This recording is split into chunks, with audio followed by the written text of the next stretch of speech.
BJP will get time. Right. No, please. No. No, you will start. लोकतंत्र का हनन हो जाएगा सर। नहीं, कोई नहीं हनन होगा। भैया लोकतंत्र की हत्या हो जाएगी अगर भाजपा अपनी बात अगर आप अगर अपनी बात उनको देना, चलिए वन बाय वन, एक मिनट।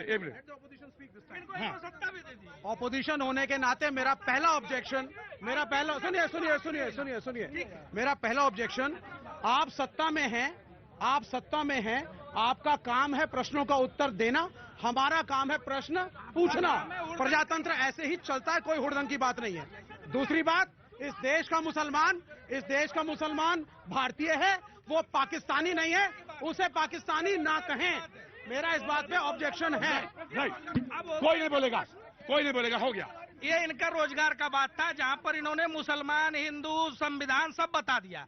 अब आप देख लीजिए, इस देश में आज जो स्थिति है, मोदी सरकार अपने 8वें साल में है और 8 सालों में महंगाई की तुलनात्मक हर एक साल के अध्ययन को कर लीजिए कब कितना रहा।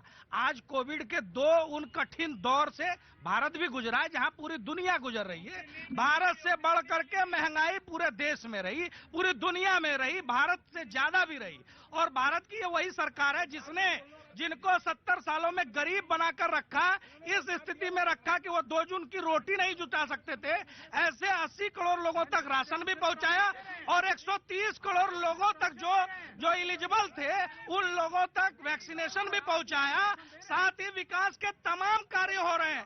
प्रतीक जी, आज ही एक रिपोर्ट आई है, खादी ग्रामोद्योग जो ग्राम स्वराज की कल्पना के साथ शुरू हुआ था, वो खादी ग्रामोद्योग KVIC 1.5 लाख करोड़ का कैप सालाना पार कर गया। उसका व्यापार किसको फायदा हो रहा है? गांव गरीब किसान को नहीं हो रहा क्या? दरअसल क्या है, मैं आ रहा हूं। दरअसल हम सारे लोग कहीं ना कहीं कन्विंस्ड हैं अपने आइडियाज से। हमको दूसरे का आइडिया सुनना ही नहीं है, मुश्किल यही है। मैं बिल्कुल ठीक है ना? बिल्कुल सर, 1 सेकंड सुन लीजिए ना, इसी सुन लीजिए 1 सेकंड। हम अपने घर से चले, बहन, हम अपने बहन तो बहन कह रहा हूं, मैं आऊंगा नहीं, बात नहीं करूंगा। हम अपने घर से चले और ये सोच के चले थे कि बीजेपी वाले को तो बोलने नहीं देना है, जरूर बोले। और बीजेपी वाला बोल के चला था कि वो तुम कांग्रेसी हो, बोलने नहीं दूंगा तुमको। और मेरी बात ये है, मेरी बात सही है, उसने तो सुना ही नहीं। कौन? वो जो प्रतीक भैया जी कहता है, वो तो हाथ लंबे लंबे फेंकता है, टांगे लंबी लंबी फैलाता है, बात तो सुनता ही नहीं है बाजी। हम सारे लोगों ने अपने दिमाग में एक कोठरी बना ली है और उस कोठरी में जिंदा हैं, दूसरे को सुनने को बिल्कुल तैयार नहीं है, और बगैर सुने बात हो नहीं सकती। ये जो गांठें हमने लगाई हैं ना, ये सब के सब हमारे ही खिलाफ बोलती हैं, और ये गांठें बड़ी मुश्किल है इनके साथ, ये ऐसे खुलती भी नहीं है, बगैर बोले खुल नहीं सकती। आपको बोलना है, you have to address them one by one. I will come, they will speak and then. Sir, Manas के एक प्रवचन में संत बोले कि सीता जी को जो अशोक वाटिका में रावण रखे थे, वहां चारों तरफ सफेद फूल था। वहीं हनुमान जी उपलब्ध थे। हनुमान जी खड़े हो गए और कहे कि नहीं महाराज, कथा तो बहुत अच्छा कर रहे हैं आप, लेकिन वह जो फूल थे वह लाल थे, सफेद नहीं थे। और इसका प्रत्यक्ष भगवान राम और माता सीता जानकी जी ने भी कहा कि नहीं हनुमान, वहां जो फूल थे वह सफेद थे। फिर हनुमान जी ने उस संत से आग्रह किया कि इसका समाधान आप कीजिए। संत ने कहा कि फूल तो सफेद थे, लेकिन माता को देख के आपकी आंखों में लाली उतर गई थी, इसलिए वह सारे फूल सफेद लाल आपको दिखाई दिए। सर, बीमारी इतनी छोटी है, फूल सफेद है इस देश के, इसमें कहीं कोताही नहीं है, लेकिन आंखों पे जो खून चढ़ाया है ना, इससे इस देश का फूल जो है वह लाल दिखाई देता है। फुहारा बिना बिजली चल रहा है सर।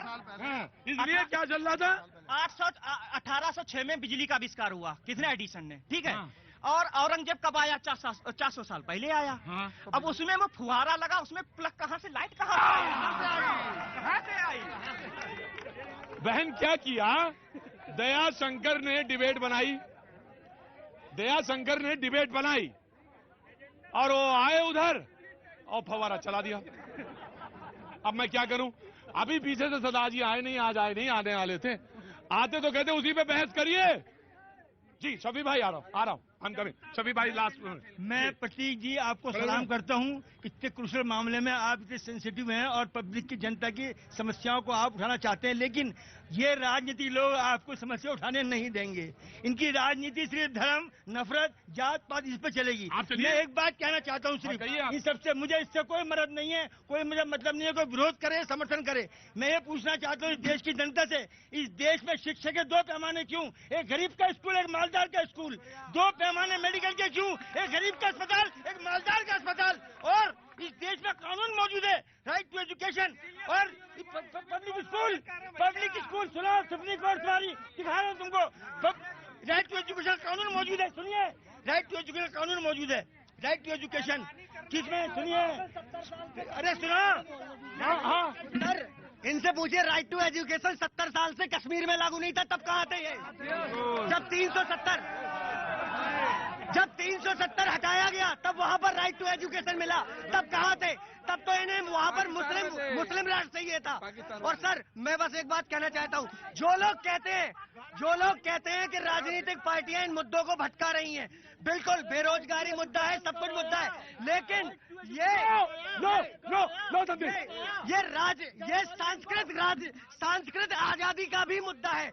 मुझे जॉब चाहिए, मैं 9 से 6 तक जॉब करूंगा, लेकिन 6 बजे के बाद मुझे मेरा मंदिर चाहिए। मुझे मन की शांति के लिए मुझे मेरा मंदिर चाहिए, जो मेरे पुरखों ने बनाया था, जिनमें हमारे बाप दादाओं ने, हमारे पुरखों ने पूजा की है, हमें वो मंदिर चाहिए। तो अब सवाल ये है कि जब मैं ये बोल रहे थे तो किसी ने मेरी शर्ट पकड़ी और हिलाया धीरे से। ये वही कर सकता है जो बहन हो और भाई की शर्ट पकड़ सकती है। भाई की शर्ट वही पकड़ते हो, बहन है कि वही पकड़ेगी, क्योंकि भाई इधर आओ, मैं श्रीनगर से आई हूं, मैंने पूछा नहीं था, मैं जानती हूं श्रीनगर से हैं आप। पहले तो बहुत बहुत मुबारकबाद और मेरी डिबेट में आए, बहुत बहुत शुक्रिया। जब मैंने आपसे पूछा था नहीं आप कहां से हैं, तो बहन मैंने कश्मीर में रिपोर्टिंग ठीक ठाक की है, तो मैं समझ तो गया था, लेकिन मैंने कहा बोलने दिया। और यही खूबसूरती है बहन डेमोक्रेसी की भी, कि बोलने का हक सबको होना चाहिए बराबर का। जब मैं कहता हूं आप हमारे हैं, जब मैं कहता हूं आप हमारी बहन हैं, प्लीज मैं भगा दूंगा यहां से। जब मैं कहता हूं आप हमारी बहन हैं और आप श्रीनगर से हैं, कश्मीर से हैं विप्लव, तो इसका मतलब सारे मसाइल आपके मेरे हुए और मेरे मसले आपके हुए। ठीक है ना भाई? अब बोलो। मेरा क्वेश्चन है इनको, इन्होंने बोला राइट टू एजुकेशन 70 ईयर्स से नहीं था वहाँ पे। हाँ। वहाँ पे राइट टू एजुकेशन कंटिन्यू था, क्योंकि राइट टू एजुकेशन हमारी कश्मीर यूनिवर्सिटी, मैंने कश्मीर यूनिवर्सिटी से पढ़ा है, मुझे फ्री ऑफ कॉस्ट एजुकेशन मिले, हमें कुछ पेनीज भरने पड़ते थे राइट टू एजुकेशन। जब एब्रोगेशन हुए, आफ्टर एब्रोगेशन हमें चेंज हो गए, राइट टू वुमेन्स कमीशन भी वहाँ पे था। अब आफ्टर 370 एब्रोगेशन वुमेन्स कमीशन भी हटाया गया। अब रिसेंटली हम लोगों ने वुमेन्स कमीशन के लिए RTI वगैरह वो कोशिश की, वापस आ गया। वहां पे कमीशन नहीं है। Wait let me conclude. Child rights development का एक कमीशन होता है, वो नहीं है वहां पे। We are trying for that again, क्योंकि वो 370 के बाद वो हट गया। वहां पे ह्यूमन राइट्स कमीशन नहीं है, वहां पे वो भी वापस लाना है। उसके लिए we are fighting for that, क्योंकि we are fighting for lot of things. Hold on kindly listen, क्योंकि प्लीज बोले दो। हाँ जी। 370 की वजह से, एब्रोगेशन की वजह से वो यूटी बन गई। यूटी में बहुत सारी चेंजेस आती है। देन अब लोगों का कंसेप्ट है 370 हट गया। 370 नहीं हट गया, इसमें एक प्रेसिडेंशियल ऑर्डर ले आए जो सुप्रीम कोर्ट में पेंडिंग है। क्योंकि मुझे जहां तक मैं I belong to in that state, and moreover I am an advocate, I know how they are handling the cases, what is inside the case. ठीक है, सुप्रीम कोर्ट में वो मसला है, लेकिन देखिए एक मिनट, वो कश्मीर से हैं, उन्होंने बात की। समर्थन करती है नहीं करती 370 हटने का? मैं इनसे ये पूछना चाह रहा हूँ। उन्होंने बोल दिया आपको, अगर समझ। मैं MP से आया हुआ हूँ और मैं प्रतीक जी आपको धन्यवाद देना चाहता हूँ और इस चैनल को धन्यवाद देना चाहता हूँ। ये मोदी जी का मुद्दा नहीं है। अरे आप कहाँ से बीच में आ गए?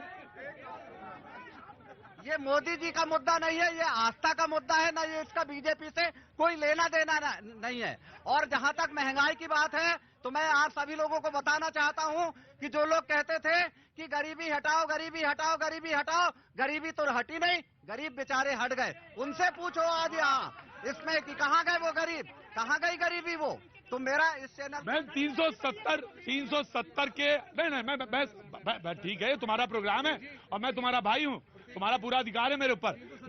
मैंने 370 पे मैं बोल देता हूँ।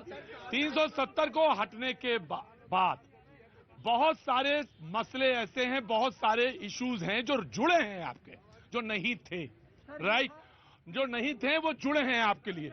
आपको ऑफकोर्स महंगाई पे आ रहा हूं यार, कैसे पहले तो कश्मीर बोल रहे हैं, फिर हम महंगाई बोल रहे हैं, तो हर चीज पे बोल लूं ना जी। तो नहीं, राइट, ऑफकोर्स आज का इशू कश्मीर नहीं है, आज का इशू कश्मीर नहीं है, लेकिन आप कश्मीर से हैं, आपकी वॉइस थी, मुझे वॉइस लेनी थी आपकी, मैंने आपकी वॉइस ली, ये जरूरी था जी।